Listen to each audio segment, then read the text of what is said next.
إلى أي حال وصلت أحوال أمتنا، حتى احتفالهم أكثر من احتفالهم في عيد الفطر، بل والله في عيد الأضحى لا ترى لهم زينة ولا احتفالا ولا فرحا ولا سرورا في عيد الأضحى أو عيد الفطر، أعظم أيام السنة عيد المسلمين.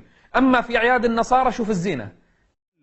كل مرة باجي فيها دبي بلاقي دبي في انفتاح في كل حاجة بصراحة يعني. I've known many people from the UK and from parts of Europe that say they actually feel the spirit of Christmas more in the United Arab Emirates compared to other places. People who are living within Mall of the Emirates are like foreign and they want to celebrate the end of season. So we make sure always that we make the platform ready for them.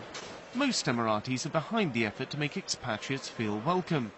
من تشبه بالنصارى بهذا المظهر فكأنه منهم، حتى حذر النبي صلى الله عليه وآله وسلم هذه الأمة من اتباع عادات وطرق وسنن الأمم الأخرى، قال لتتبعن سنن من كان قبلكم حذو القذة بالقذة، حتى لو دخلوا جحر ضب لدخلتموه. تذهب إلى بعض الفنادق في أوروبا ما تجد الزينة والأشجار مثل ما تجدها عندنا، بل هل تصدقون أن أغلى شجرة كريسمس في التاريخ كله وجدت هذه السنة في فندق في دولة خليجية؟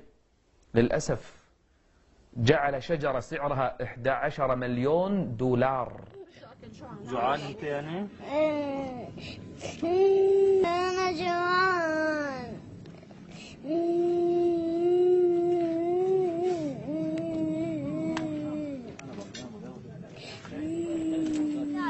ما في عنا أكل، انضرب بيتنا، العالم عم يدوروا على لقمة الأكل، عم نروح المجابل عم ندور على الأكل، ما في أكل عنا، عم نموت من الجوع. من يومين دخت وقعت من فوق لتحت من قلة الجوع، ما في أكل، ما عم نمرق، عم ناكل حشيش، عم نلملم حشيش، ما في أكل، ما في عنا شيء، عم نروح المجابل، عم نروح عم ندور، ما حدا عم يعطينا، ما في حدا عم ياكل هون، عم نلاقي خلى الخربان عم ناكل لا يشوف الخبز الخربان بالارض عم نشيله ناكله، الخبز الخربان اللي عليه دود عم ناكله، جوعانين ما عاد فينا.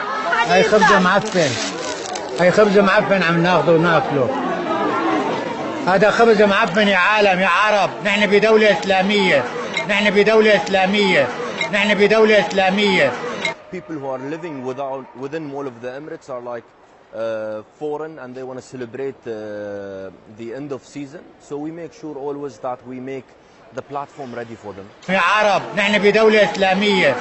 عايزين نعرف هل هم اخواننا الأقباط بس هم اللي بيجوا يشتروا منك الزينة اللي لا ما بتفرقش ما بين الأقباط أو المسلمين، الاثنين واحد، والمسلمين بتشتري أكتر من الأقباط من الحاجات اللي هم الأجراد وكده، بيحبوا يحتفلوا معاهم. يعني المسلمين بيحتفلوا براس السنة يمكن بيشتروا منكم حاجات أكتر من الأقباط كمان.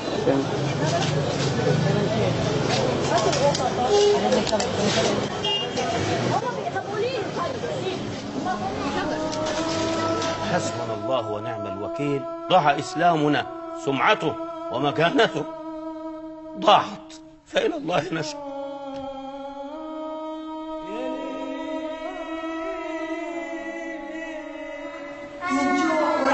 لا أكل ولا شرب، لا حليب ولا حفظ وأسعى وأنا الإسلام. أيكم لعبهم بجوز من الله. حسبي الله ونعم الوكيل.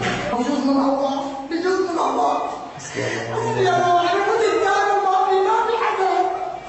حدا بيموت الدار يموت الدار ولا حيموت القلب. ولا العرب ولا الإسلام والأطفال هذول شو ذنبهم؟ هذول بيدفعوا الثمن، هذول بيدفعوا الثمن عاد.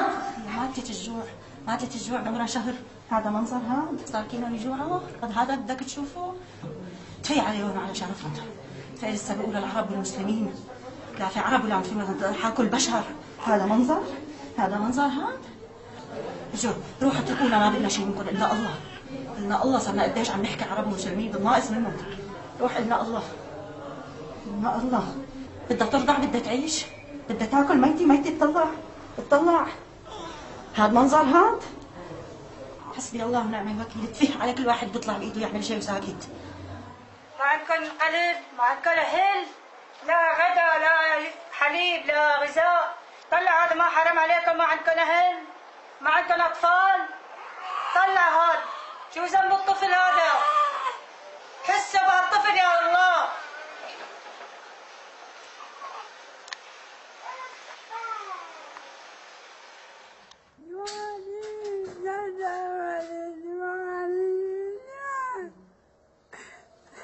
يلا بسيطة. وحدي الله امي، خلاص وحدي الله. كلياتنا جوعانين. وحدي الله. النحشي كلياتنا جوعانين. رب العالمين هو اللي كلياتنا جوعانين، مو بس الله ونعم الوكيل. كلياتنا جوعانين.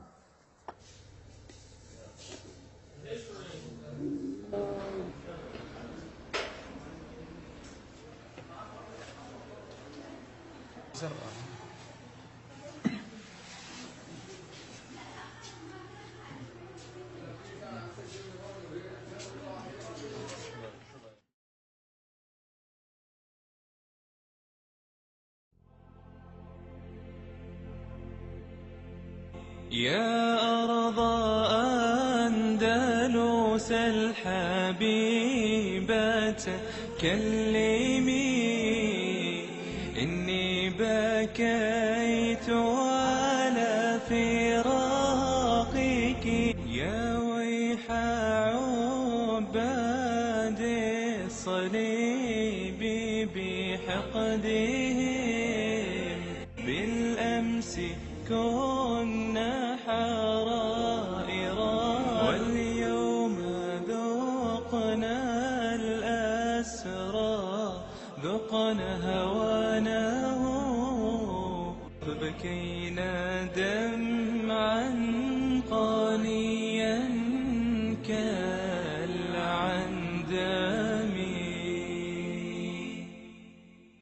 الأعياد ترتبط بالشعائر الدينية، فهي أمور مقدسة عند كل أمة وملة، هذا غير مستغرب. لكن المستغرب أنك تجد المسلمين يحتفلون بأعياد المسيحيين مثلا أو اليهود مثلا أو المجوس مثلا، هذا هو الغريب.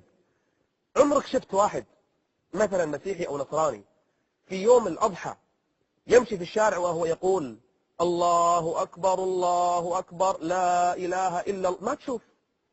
لكن تشوف مسلم حاط شجرة كريسمس مليان ما شاء الله.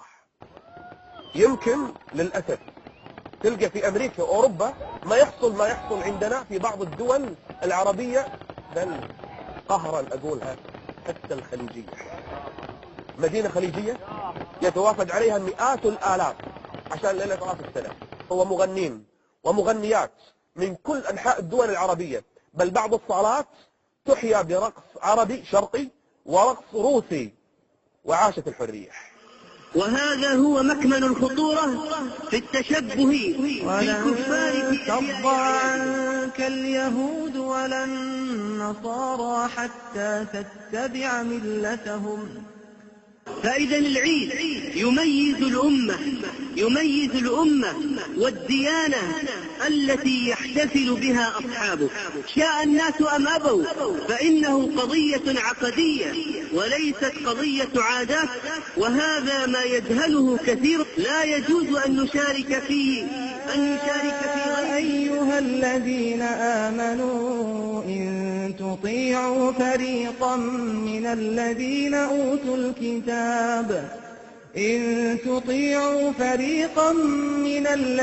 أوتوا الكتاب يردوكم بعد إيمانكم كافرين. ولا شك أن الإنسان المسلم لا يجوز أن يشارك الكافر في شيء واحد أو بسيط يتعلق بدين الكافر أو بعيده، فكيف بمن شاركه العيد بالكلية؟ وين الأخوة؟ وين الأمة؟ وين الإسلام؟ إحنا بنات أمة محمد، نساء أمة محمد تستغيث، بنات أمة محمد تستغيث. وينكم يا أهل النخوة؟ وينكم يا أهل القرى؟ يا شباب أمة محمد بكل مكان، نحن نستغيث يا الله، نحن نستغيث، فهل لنا من مغيث؟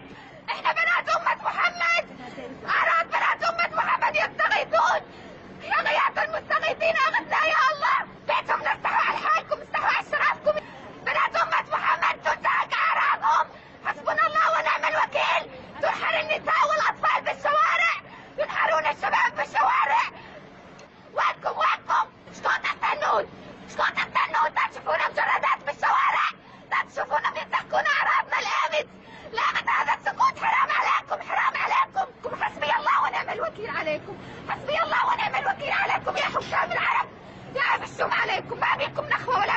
الإسلامية، ولا منكم يقول لا واحد لا إله إلا الله محمد رسول الله. وينكم يا مجاهدين الأمة، وينكم يا شباب يا شباب أمة محمد بكل مكان.